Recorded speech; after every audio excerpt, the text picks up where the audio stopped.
진짜로 나는 좁은 게 싫다. 그러면 당겨야지 위에서. 눈썹을 위로 올려야 됩니다. 그래서 우리가 이제 수술을 할수록, 쌍꺼풀 수술을 할수록 눈 사이는 좁아지게 돼 있거든요.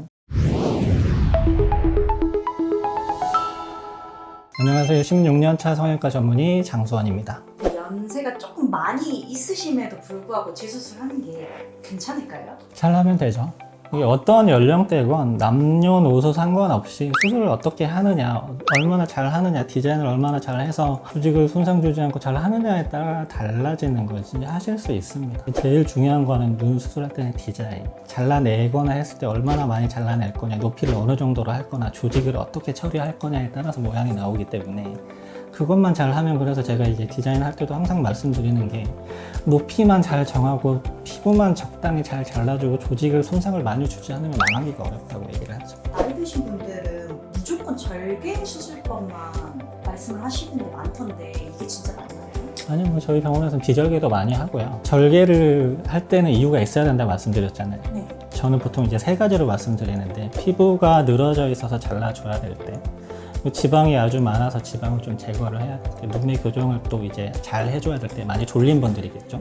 그 경우 말고도 절개 이유는 있을 수 있지만 이 세 가지가 대표적으로 절개 이유가 되면, 그 연세가 있으신 분들도 쌍꺼풀이 거의 없으시면서 피부가 많이 안 늘어나 있으시면 비절개를 해서 얻을 게 있습니다. 쌍꺼풀만 잡아줘도 처져 보이는 게 좀 덜해지기 때문에, 그래서 이제 그런 분들은 비절개도 가능하고 처져 있는 게 있으시니까 절개를 하셔도 된다, 이렇게 말씀을 드리죠. 눈 재수술은 횟수가 제한이 있을까요? 제한이 있지는 않나요. 제한이 있지는 않고, 우리가 이제 수술을 막 조직이 많이 손상이 돼 있느냐 아니냐, 제 하나의 기준은 어떻게 수술을 많이 하셨더라도 지금 상태에서 절개를 해서 얻을 게 있냐 아니냐에 따라서 이제 절개나 비절개로 이제 재수술을 하게 되는데, 횟수에 제한이 있지는 않습니다. 결론적으로 말씀드리면. 눈 처짐을 해결하기 위해서는 쌍꺼풀 수술이 제일 간편하고 좋을까요? 제일 간단한 건 눈썹화 거상이죠. 그러니까 눈썹화 거상은 눈썹 밑에서 처져 있는 것만 없애는 거고요. 쌍꺼풀 수술은 쌍꺼풀을 만들면서 처져 있는 것까지 없애는 거니까, 쌍꺼풀 수술은 쌍꺼풀이라는 모양을 만드는 거고, 눈썹화 거상은 잘 잘라서 꼬매주기만 하면 되는 거니까 제일 간단하게 처져 있는 걸 없애는 건 눈썹화 거상 수술입니다. 그러면 중년에 저희 어머님 같은 분들은 뭐 굳이 쌍꺼풀까지 바라시는 게 아니면 눈썹화 거상을 하시는 게 제일 좋겠어요. 쌍꺼풀이 있으신데 네. 뭐 양쪽에 차이가 있더라도 어느 정도 두께 있게 있으시면 눈썹화 거상을 먼저 생각하는 게 맞고, 쌍꺼풀이 없으시거나 쌍꺼풀 모양을 바꾸고 싶으시거나 그런 분들은 이제 쌍꺼풀 수술을 먼저 생각하시는 게 맞아요. 어머님이 지금 현재 눈 상태가 간격도 좁으시고 사실 피부도 되게 예민하신 편이어가지고 이런 분들은 보통 어떻게 수술을 하는 게 조금 더 그래도 좋을까요? 근데 좁은 거 자체가 영향을 주진 않고요. 아까 말씀드렸던 좁은 거 자체는 약간 답답하다는 느낌을 줄 수는 있어도 그거 자체가 우리가 이제 망하게 만드는 요소는 아니에요. 그래서 아까 말씀드렸던, 우리가 이제 좁더라도 그 안에서 디자인을 잘 하면 답답한 느낌이 살짝 있을 수는 있어도 보기 싫지는 않은 건데, 진짜로 나는 좁은 게 싫다. 그러면 당겨야지 위에서.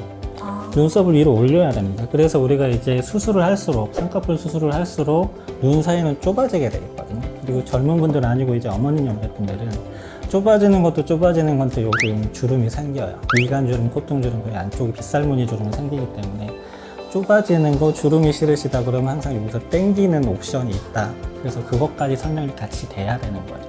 그럼 되게 좋은. 네, 그래서 이제 이마 거상이다. 이마 거상. 그래서 쌍꺼풀 수술 어머님 연배분들 상담을 할 때는 우리가 이제 대표적으로 두 가지죠. 쌍꺼풀 수술, 피부를 자르면서 쌍꺼풀을 만들 거냐, 그리고 눈썹 밑에서 자를 거냐. 근데 이제 그 두 수술을 했을 때는 좁아지고 주름이 생길 수 있기 때문에 그게 싫으신 분들은 요 수술들, 눈썹화 거상이나 쌍꺼풀 수술하면서 이마를 당길 거냐, 요렇게 이제 보통 이제 수술을 이제 상태를 보고 권하게 됩니다. 이거 진짜 좋은 꿀팁 같아요. 보통 근데 이마 거상은 무서워라들 하세요. 여기를 이렇게 당기는 건 무섭다. 그래서 이제 제가 이제 이마 거상을 말씀드리는 거 추천을 해드리는 분들도 계시지만, 이제 쌍꺼풀 수술 그리고 이제 눈썹화 거상 수술을 했을 때는 좁아진다, 이쪽이 콧등에 주름이 생긴다, 그걸 아시라는 의미가 사실은 더 큽니다.